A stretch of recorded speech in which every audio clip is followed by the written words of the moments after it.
Kevin, you motherfucking avatar. You better start the fucking after the show now, motherfucker. Avatar ass bitch.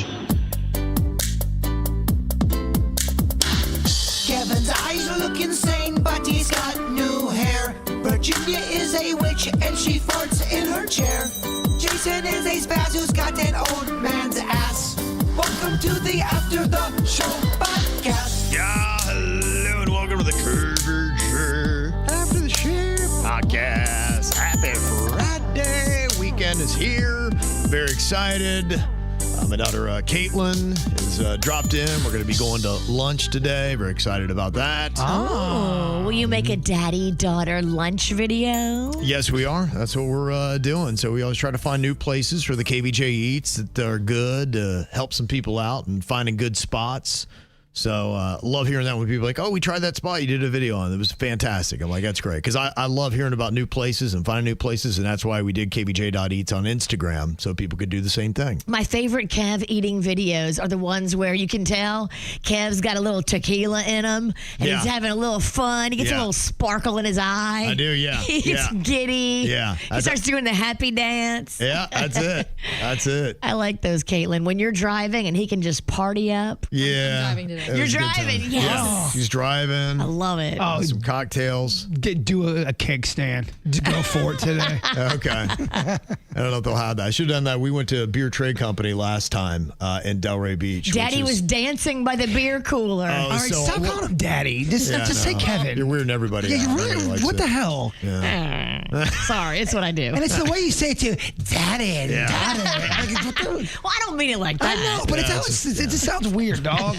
I'm helping you. I'm trying to be your top dog. I don't listen to good advice. Yeah, it was fun though, and their beer selection's fantastic, and then the food all around it is great. So, yeah, so we're gonna be doing that again. So keep an eye out for that on KVJ.Eats. If you're not already, go and subscribe to that. Got a busy weekend going on. We got the Komen More Than Pink walk. It's going to be happening tomorrow morning, and then we're going to be doing the event for Tyler Cameron tomorrow night. Excited about that. Yes, it's going to be at the Hilton there on Okeechobee, and it's going to be a packed house, 500 people. He's expecting to break $1 million. Okay. That is massive. That's good. That's great. I mean, that's how you do a fundraiser.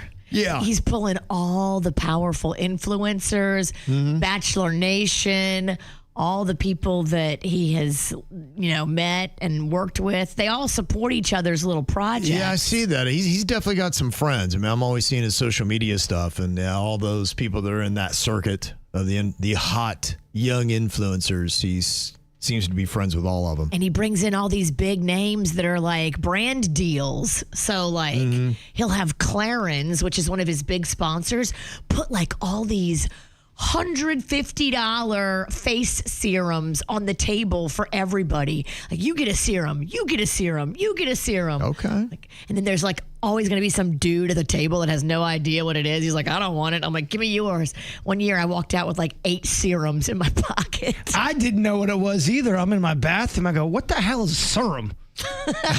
It's not syrup. I'm like, serum, huh? It's for your eyes. I'll put a little dab, see if that takes off a month of time. I take off years. Them serums are good. That's what they said about that Cindy Crawford infomercial magical lotion she had. She had some serum in there from Ireland, made from some Ireland bean, but they'd only run it at night. It was horse. Horse malarkey. Horse They knew they were malarkey. going to get you because you were drunk. You bought the serum. I think I wasn't even drunk. That's even sadder. I wish I was drunk. You overpaid and signed up for the subscription. So then every month they send you a new serum. I had a shit ton of serum. You look like me leaving the Tyler Cameron gala with fists full and pockets full of serum. From what I understand, Kev, this is liquid gold. this stuff. It is amazing how much they charge for it. It is so pricey. Yeah, it's and pretty he got crazy. a face cream. I can't believe it. There's nothing that I've looked at recently that's less than like $70 for Crazy. a little Yeah. thing of face cream. I'm like, ugh, I'll just keep using samples. Yeah, that's it's really gotten crazy, the health market game and how much of the stuff is really not that effective. and you way overpay for so much of it. That And then they scare you and they're like, oh my gosh, you have to use this brand because the other brands all have toxic chemicals in them. You can't put that on your face. You need this one. I was raised on toxic chemicals. I'm still standing. Barely standing. You might not be the best say, you example. may not want to be the poster boy for.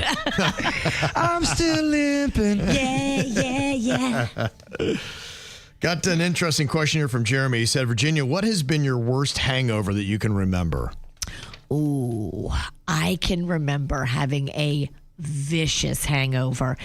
It was 4th of July, maybe like 2005, somewhere around there. It was so bad. I couldn't even do we were supposed to be doing the 4th of July fireworks at the Meyer Amphitheater with the city. The whole radio station had signed on to do it. And I was so sick. I was throwing up every 30 minutes. I could not go. And our boss was pissed. I don't know why people call us unprofessional. I mean, 3-day weekend, bruh. Of course. I get it. I'm gonna tie one on. I think I was right there in the corner puking with you. Yeah, I got to tell you, it is crazy as you get older how your hangovers change. It's just a different game. It doesn't make me sick, but it makes me tired. Yeah. So tired. It's the weirdest thing. They say every 10 years, your body chemistry changes. You can change what you're allergic to. You can change your sensitivities to alcohol. I think I got all 10 years last year. Yeah, it is odd and it is weird because I did hate getting nauseous. I used to know when I wake up, like out of nowhere, it'd be 5 a.m. And my body would wake up and I was nauseous. I'm like, here we go. I go barf. And I remember it would be probably till about noon. It would I'd barf, feel okay for 15 minutes. Then here comes the nausea, barf. And it would be that way for 7 hours. It was just miserable. That's what I was doing on that day. We were supposed to be on stage for the 4th of July. I had to work at the Limited. And I had to sweep retail with a hangover in the back, and I'm sweeping, and I realized I was sweeping all the dust in the corner, thinking it was the dust pan. I go, what am I doing? And that one boss who hated me said, what are you doing? I'm like, I don't know, lady. I got dropped off here, and I think I'm still drunk. But I remember getting a lemonade from the Gardens Mall food court, it being my only salvation. Thank you. I'm dying. I thought I need to I'm going to die in the Limited. Hydrated. I think probably my worst hangover, at least the worst experience with it was back in the nauseous days. I was in my early 20s, and I had done a job interview in Kansas City. And basically the host of the show, he was like, I want to make sure you can party. He went to Ohio University too. I went to Ohio University. Is this the one I'm thinking of? Yeah. So it was kind of like we're trying to. This guy was next level party. He was next level party. And I remember his head was down on the table in a bar in Kansas City. I'm like, get up, pussy. We're still drinking. And I remember hitting him in the head. I'm like, I'm trying to get a job with this guy. And that's where the night went. And then I really don't remember anything. Next thing I knew, I was on a plane and I had the barf bag and I was walking to the bathroom. I go barf and I come back. I was sweating profusely. Like the whole plane was terrified. They thought I had Ebola or something.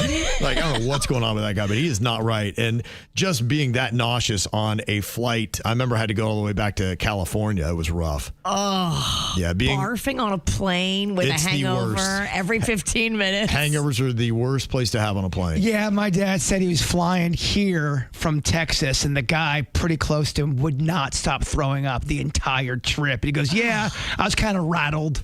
Yeah. The entire time. He said it was the entire flight. This guy would not stop throwing up. Well, you just pray the guy's hungover and doesn't have like some communicable airborne disease. Because now you're basically breathing his vomit air. I don't see how people can go into a plane without getting sick. I look at a plane and I catch a cold. Yeah. Yeah, now I'm ample sleep before and after planes and everything else. Yeah, I'm not that young Kev that I used to be. You learn that sleep is crucial. Yeah, absolutely. If you don't want to get sick, you better get a good night's sleep. By the way, I got the job. You did. Yeah. So I went up Kansas City. Is he the one that's choked you out? Yeah.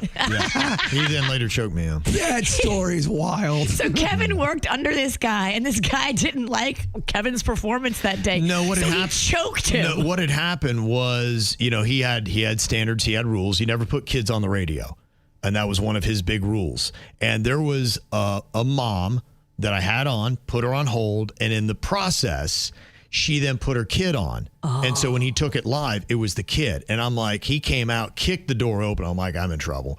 And I was sitting right outside the studio, and he picked me up and slammed me against the wall. And he's like, I told you never fucking put kids on my show. And he was very upset. Dude, that would be and he pulled his hand back like he was going to punch me. And I was like, uh-oh. And he held off and didn't. He then dropped me. He didn't punch me in the face.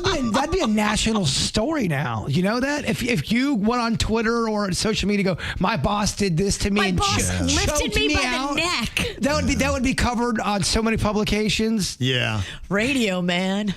Yeah, I just was like... Cocaine, man. That's the way it goes. That's the way it goes. Yeah, it could have been. Who knows? I don't know. But, yeah, quite a story, though. Quite a story. Well, I don't know if you saw this, Jaber, but the Library of Congress announced that 25 films have been inducted into the National Film Registry for 2025. The Karate Kid goes in. Nice. I'm glad to see that. Mm-hmm. They also are putting in The Truman Show, which we mentioned today. Great movie, and I wonder if your son Rocco would like it. He's at the age where I think he would get that, and I think he would thoroughly enjoy The Truman Show. I'll tell him you said that. If it comes from you, he's got a way bigger likelihood to be into it. Mm-hmm. Clueless is going in. You've also... I love that movie. Yeah, I mean, it really, basically what they're trying to do is these are just Americana films, films that we've grown up on and have kind of really established their foothold in our culture and things that people know. And yeah, I think it's a great choice. I have no problem with that. Clueless has got some funny shit in there. You don't realize there's some hidden jokes in Clueless that are funny. Mm-hmm. They also are putting in the movie Glory, which that's an early Denzel Washington flick. That's a great movie. It's a fantastic movie. It's a Civil War movie. And I can't remember is it Savannah? It's on some beach is where they kind of wrap it up. And I can't remember where it's supposed to be. But it's basically about the Black Corps of Troops that they had.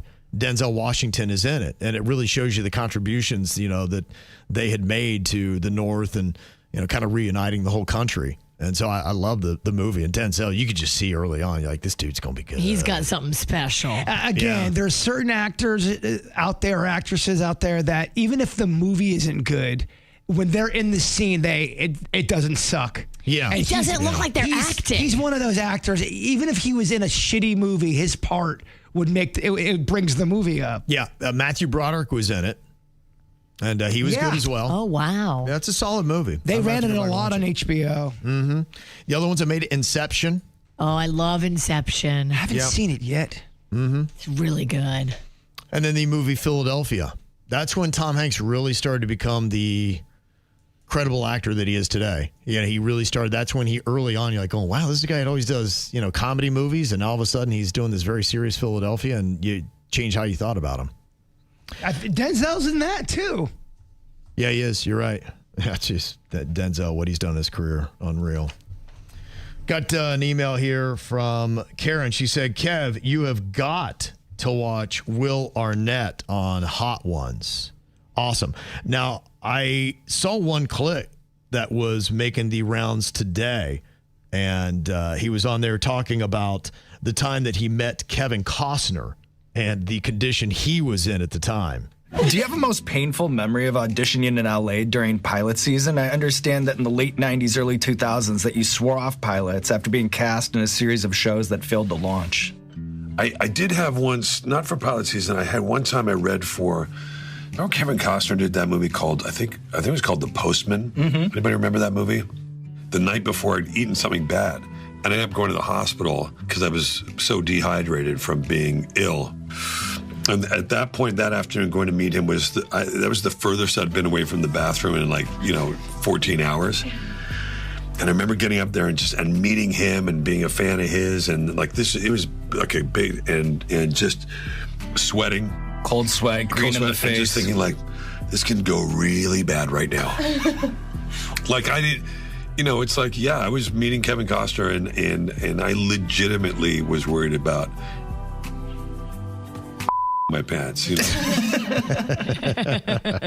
He's the best thing about that Smartless podcast. I think so. He's very entertaining. We played that clip where he was telling the story of when Conan O'Brien's parents had died, and they had that text thread going on, just cracking those really dark jokes about who was it? They said Bateman killed him. Yes, they were putting it on Jason Bateman. Yeah.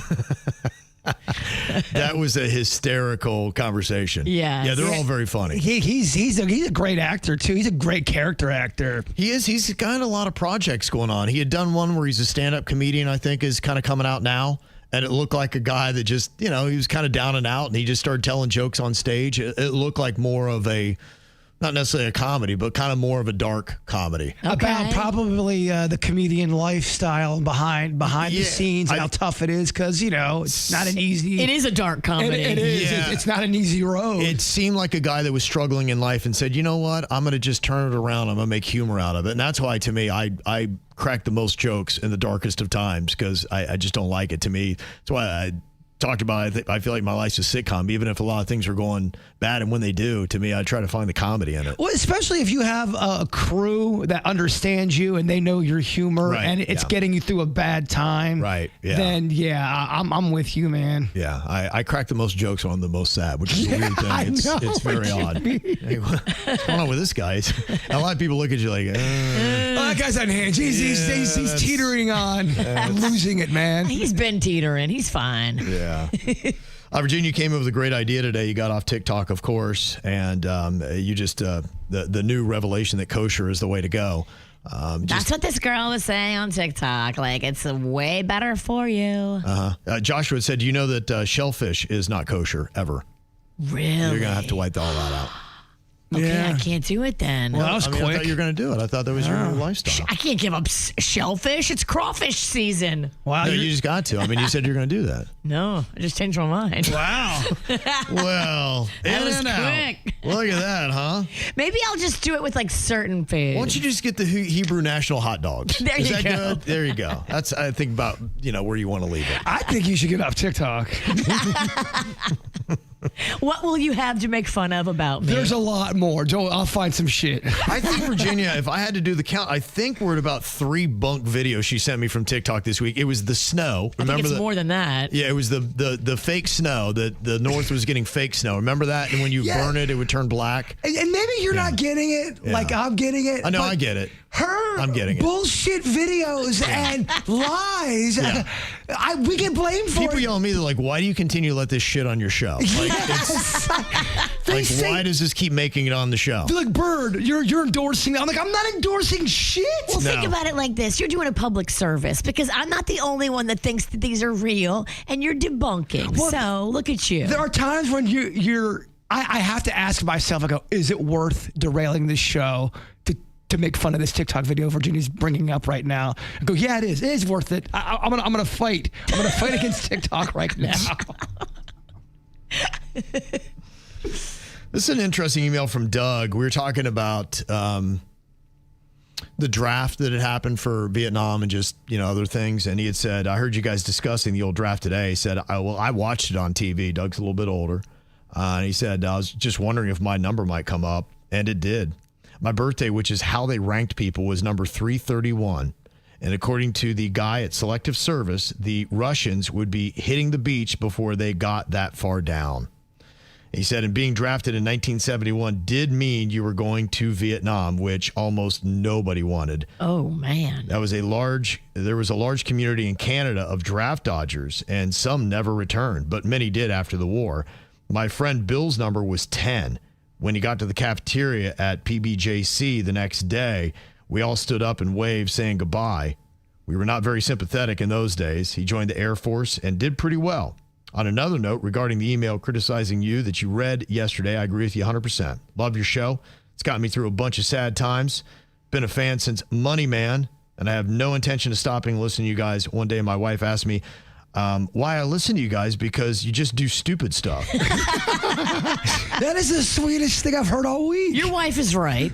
My reply was simple. I looked at her, I shook my head and said, yeah, And she never questioned me again about the show. Yeah. That's awesome. Yeah, they do. Sometimes it's fun to do stupid stuff. It is. Maybe your wife should try it. Yeah. Mm-hmm.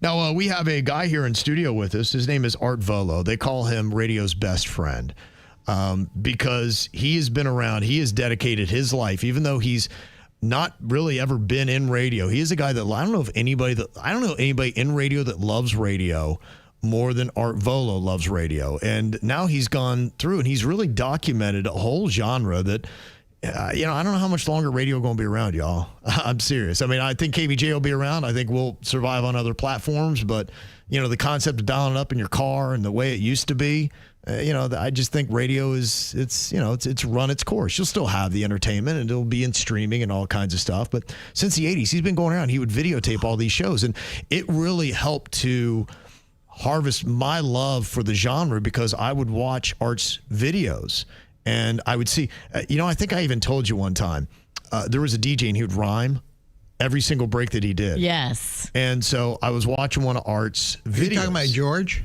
Yeah, George McFly. George McFly. Yeah. So I was watching one of your videos with a guy named George McFly, which, Chicago. McFly, He'd been Chicago, L.A. George McFly had been all over the place. And so he would rhyme all of his breaks, and it was so cool. I heard him when he was on at Power 106 in Los Angeles. And it was kind of a hip-hop station and beat. And so I was just starting young DJ. I went, I wrote out my whole break and all that stuff, and I did it. And I remember the phone rang. It was my PD. He's like, don't ever do that again. Did you try to rhyme? Oh, man. It was like 45 seconds. And he go, yo, what up, dog? Here we gonna be. And he calls like, don't ever do that again. I would pay to hear that. Oh, I would too. I wish I had it. It was the worst thing probably that's ever come out of small market radio. Guy, it was terrible. The funny part is that when I was videotaping George doing that stuff at B96 in Chicago, way back when, there was this fat little roly-poly kid, high school intern, handing him the tapes and the records and things. And that kid, by the name of Tom Carballo, turns out to be Mojo in the Morning in Detroit and just got inducted into the Radio Hall of Fame. Yeah. And I had no idea. So you never know. And I mean, I've tracked you guys from when you were across town at the other station. Yeah.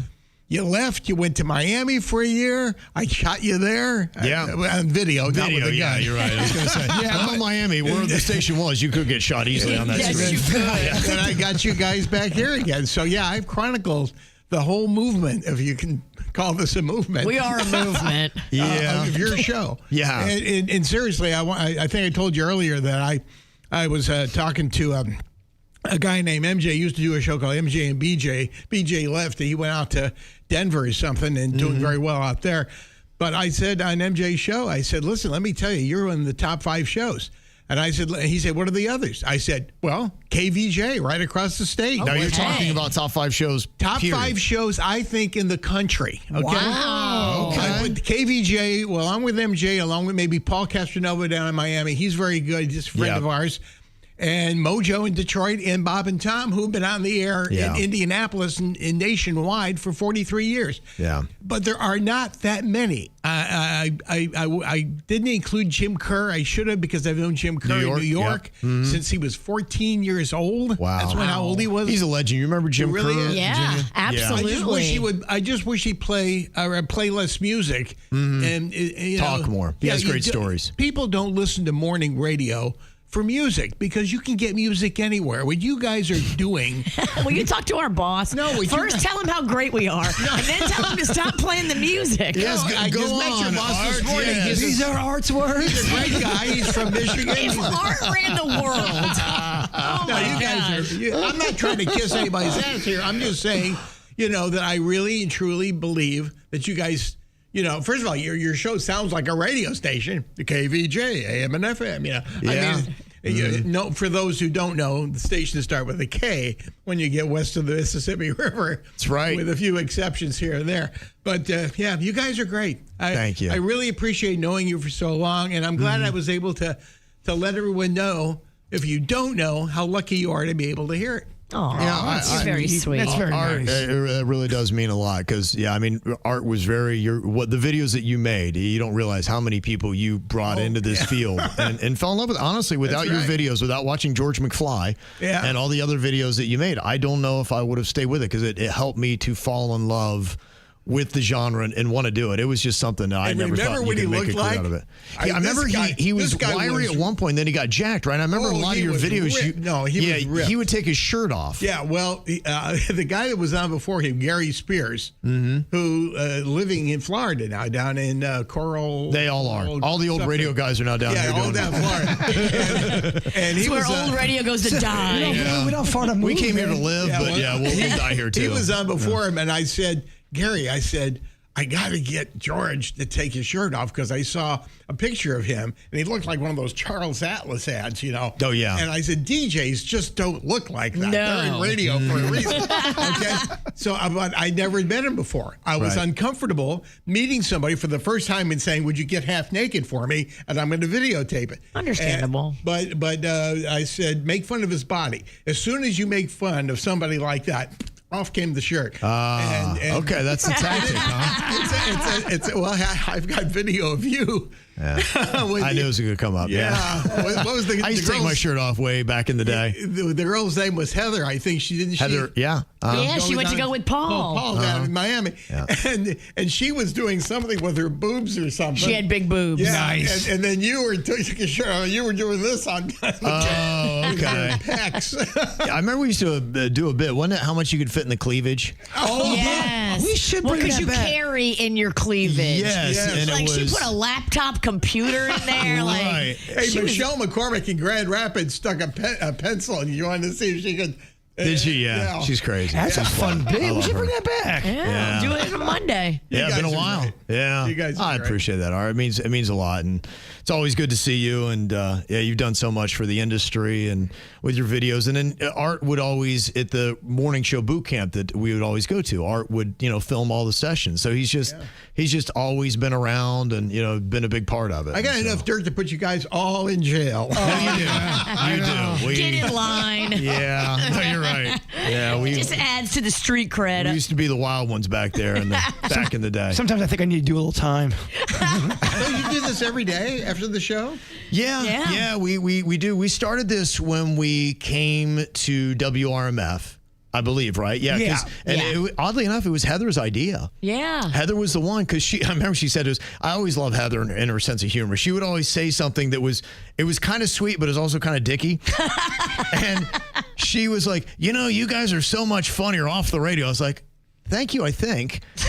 And she's like, no, but when I would listen to you guys, because we would sit in Miami afterwards and we talk about what we were going to do on the next show. We do like an after the show meeting. Right. And she'd be kicking around. She's like, what you guys are doing in here is so much funnier when you guys can truly be yourselves and not have the restrictions of the radio. With music and commercials. And we could be a little bit more crass. Our Raunchy. meetings could go to a lot of different places. You guys want to hear an unbelievable tie-in with this radio station to my No, I don't. start of my career? No, I'm serious. This is so. I couldn't make this up. Yeah. Okay.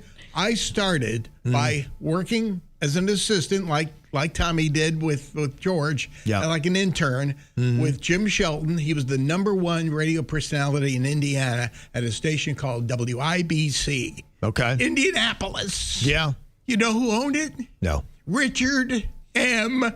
Fairbanks. Oh, yeah. For people who don't know, That's your call letters. Yeah, WRMF. That's Or Richard his M. initials. Fairbanks. He owned this radio station when it first started. Yeah. And he wanted a signal big enough that he could hear it at his place in Key Largo. Wow. Yeah. And he did, because He you did. can be heard from Key Largo all Yeah. the way up to Vero Beach. That's a lot of real estate. You would know better than I do. I mean, I'm just shooting off the hip. WRMF has the biggest signal in Florida.